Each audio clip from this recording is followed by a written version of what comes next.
नमस्कार फ्रेंड्स, जय हिंद। मेरा नाम है प्रितेश जोशी और एसएससी बाय मिशन ज्ञान के इस चैनल पर आप सभी का स्वागत है। तो कैसे आप लोग? आशा करता हूँ ठीक होंगे, आपकी तैयारी अच्छी चल रही होगी। जैसे ही हम एग्ज़ाम को देने जाते हैं या एग्ज़ाम से एक दिन पहले अपने दिमाग में एक क्वेश्चन उठता है कि भाई कितने क्वेश्चन मुझे अटेम्प्ट करने आने चाहिए जिससे नेगेटिव मार्किंग की जो मार है ना वो मुझ पर बिल्कुल भी पूरी तरीके से नहीं पड़े।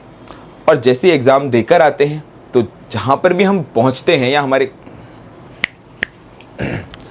नमस्कार फ्रेंड्स, जय हिंद। मेरा नाम है प्रितेश जोशी और एसएससी बाय मिशन ज्ञान के इस चैनल पर आप सभी का स्वागत है। तो कैसे आप लोग? आशा करता हूँ ठीक होंगे, आपकी तैयारी जो है वो अच्छी चल रही होगी।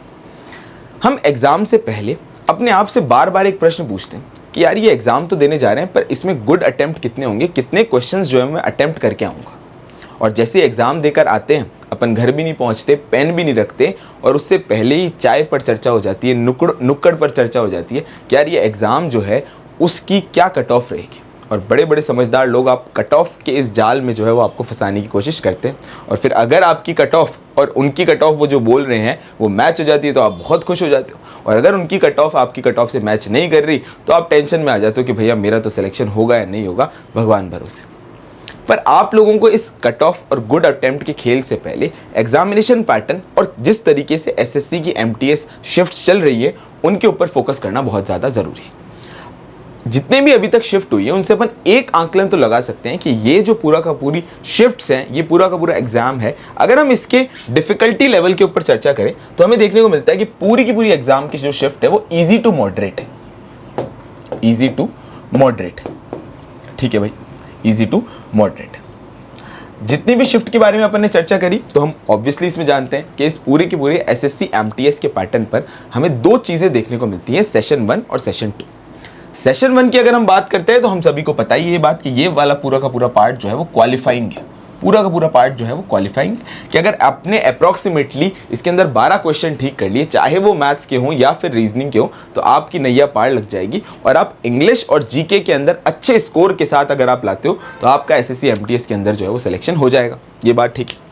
अब अगर हम बात करते हैं सेशन 2 की, जो अपने आप में डिसाइडिंग फैक्टर है और सिलेक्शन होगा या नहीं होगा, आपकी एसएससी एमटीएस की जॉब लगेगी या नहीं लगेगी, जो डिसाइड करने वाला पार्ट है साहब वो सेशन नंबर 2 है।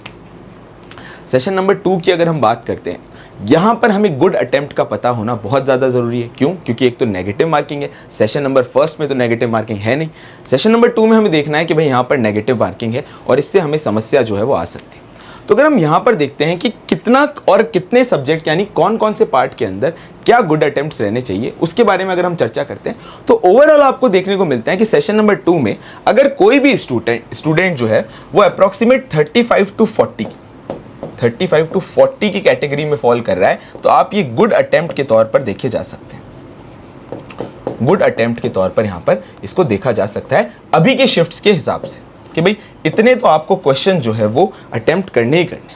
अब कुछ फ्रेंड्स को ये गुड अटेम्प्ट वाला जो नंबर है वो ठीक लग रहा होगा, कुछ फ्रेंड्स को नहीं लग रहा होगा। लेकिन अगर हम एसएससी के एमटीएस में आने वाले जो अभी तक की शिफ्ट्स हुई हैं उन सारे के सारे क्वेश्चंस को देखेंगे तो आप एक चीज़ नोटिस करोगे। अगर हम बात करते हैं जनरल अवेयरनेस की तो सारी की सारी शिफ्ट में हम ये देख सकते हैं कि एक फिक्स पैटर्न के हिसाब से क्वेश्चन आ रहे हैं। क्वेश्चंस जो हैं वो डायरेक्ट है, इजी टू मॉडरेट की कैटेगरी के अंदर फॉल करते हैं। और साथ साथ में हमें ये भी देखने को मिल रहा है कि तैयारी का स्तर जो है वो दिन ब दिन ज़्यादा बढ़ता जा रहा है। एसएससी एमटीएस की वैकेंसीज की बात करें तो हमें ये पता है कि साहब 12,000 के आसपास में वैकेंसीज है, और अगर एप्लीकेंट्स की बात करूं तो 52 लाख के आसपास में एप्लीकेंट्स हैं। तो आप सोचो कि भाई कॉम्पिटिटिव स्तर जो है वो दिन ब दिन बढ़ता जा रहा है। पर हमें टेंशन लेने की बात है क्या? नहीं भैया, बिल्कुल भी टेंशन लेने की बात नहीं है। क्यों?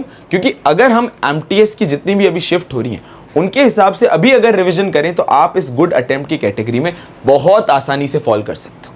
अब मैं क्या करता हूं कि आप लोगों के लिए जो जनरल अवेयरनेस वाला पार्ट और इंग्लिश वाला जो पार्ट है इनको भी अलग से सेग्रीगेट करता हूं और इसमें गुड अटेम्प्ट क्या रहना चाहिए उसके बारे में चर्चा करता हूं। अगर हम जनरल अवेयरनेस की बात करते हैं तो हम यहां पर देख सकते हैं कि अप्रॉक्सीमेट अगर आपके 17 टू 18 17 से 18 क्वेश्चंस जो है आप यहां पर अटेम्प्ट करके आ रहे हो तो आप एक ठीक स्थिति में हो, यानी मैक्सिमम क्वेश्चन जो है वो आपके हिट हो ही रहे, इसमें कोई समस्या वाली बात नहीं।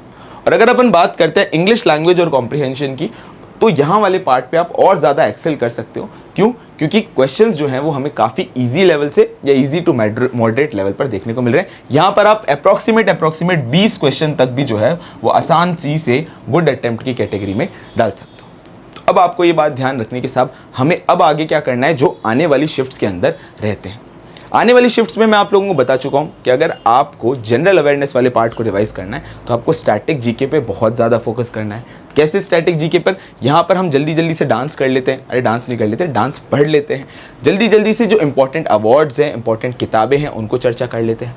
फिर हम देखते हैं कि इंडियन नेशनल मूवमेंट के कुछ क्वेश्चन आ रहे हैं। साइंस के अंदर अगर हम देखते हैं तो हमें फिक्स 3-4 टॉपिक से क्वेश्चन देखने को मिल रहे हैं। ह्यूमन बॉडीज से क्वेश्चन देखने को मिल रहे हैं, हमें डिजीज से देखने को मिल रहे हैं, हमें जो जनरल केमिस्ट्री है, जो एलिमेंट्री केमिस्ट्री है, जो 10th लेवल की केमिस्ट्री है जिसमें केमिकल रिएक्शंस के नेम, केमिकल कॉम्पोजिशंस आते हैं, उस टाइप के क्वेश्चंस जो है वो हमें यहाँ पर देखने को मिल रहे हैं। तो जनरल अवेयरनेस की बात करें तो पॉलिटी के सवालों पे हमें सिर्फ और सिर्फ डायरेक्ट आर्टिकल्स पूछने को मिल रहे हैं। इकोनॉमी के अंदर हमें फुल फॉर्म्स देखने को मिल रहे हैं, जैसे जीवीए का फुल फॉर्म आ गया था, ओपन मार्केट ऑपरेशंस के ऊपर क्वेश्चन आ गया था। और ये ऐसे क्वेश्चन है कि अगर आप इसको बिल्कुल बेसिक सी भाषा में भी समझने की कोशिश करोगे या उनको रिवाइज करने की कोशिश करोगे तो बहुत आसानी से आपके दिमाग में चले जाएंगे और ऑप्शन देखते ही तो आप डायरेक्टली उनको टिक कर दो। तो ये तो अप्रोक्सीमेट अपन कैलकुलेट कर सकते हैं कि ये गुड अटेम्प्ट की कैटेगरी में फॉल करते हैं। तो इतने तो आपको जो सेशन नंबर 2 है जो आपका सिलेक्शन करवाएगा उसके अंदर आपको इतने क्वेश्चन तो हैं अटेम्प्ट करके ही आने हैं, बिल्कुल करके आने। क्लियर हो गई बात? तो साहब ये गुड अटेम्प्ट की बात हो गई। शिफ्ट एनालिसिस की बात करें तो अपने इजी टू मॉडरेट है और कौन से इंपॉर्टेंट टॉपिक्स के ऊपर चर्चा कर रहे हैं तो वो हम देख सकते हैं कि हिस्ट्री में क्या पढ़ना है, पॉलिटी में क्या पढ़ना है, ज्योग्राफी में क्या पढ़ना है, इकोनॉमी के अंदर क्या पढ़ना है और करंट के अंदर। करंट की अगर हम बात करते हैं तो आपको मिनिमम टू मिनिमम जो है वो 6 मंथ्स का करंट तो पढ़ना ही है। और अगर आपने 1 साल का भी करंट पढ़ा है तो आपने 1 साल के करंट को रिवीजन के दौरान जो है 6 मंथ के करंट के ऊपर ही फोकस करो। ऐसी चीज़ों के ऊपर फोकस करो जो नेशनल इंपॉर्टेंस हो, इंटरनेशनल इंपॉर्टेंस हो। जैसे एग्जांपल के तौर पे खेलो यूथ गेम्स के ऊपर क्वेश्चन आ गए तो ये सारी की सारी चीज़ें आपको फोकस करनी है। स्पोर्ट्स के ऊपर जो है वो हमें देखने को मिल रहा है एक क्वेश्चन पूछा जा ही रहा है। जैसे जिम्नास्टिक के खिलाड़ियों के ऊपर जो है वो लगातार 3 शिफ्ट के अंदर क्वेश्चंस हमें देखने को मिल रहे हैं। तो यहाँ पर आपको स्पोर्ट्स वाला जो कॉन्टेक्स्ट है यानी स्पोर्ट्स वाला जो पार्ट है करंट अफेयर के तौर पर अच्छे से बढ़िया तौर पर जो है वो रिवाइज करना ही करना है। आपको इंपॉर्टेंट पोर्टल्स भी देखने हैं, इंपॉर्टेंट मिनिस्टर्स को भी देखना है। तो ये सारी की सारी चीज़ों को आपको 6 मंथ्स के करंट अफेयर्स में बहुत ईजीली जो है वो आप कवर कर सकते हैं। तो ये आपके इन पूरे के पूरे पार्ट की बात थी। अब आ जाते हैं साहब यक्ष प्रश्न के ऊपर कि यार ये कट ऑफ का क्या रहेगा। भाई जिनकी शिफ्ट हो गई उनको तो कट ऑफ से मतलब है, उनको शिफ्ट एनालिसिस से क्या मतलब है।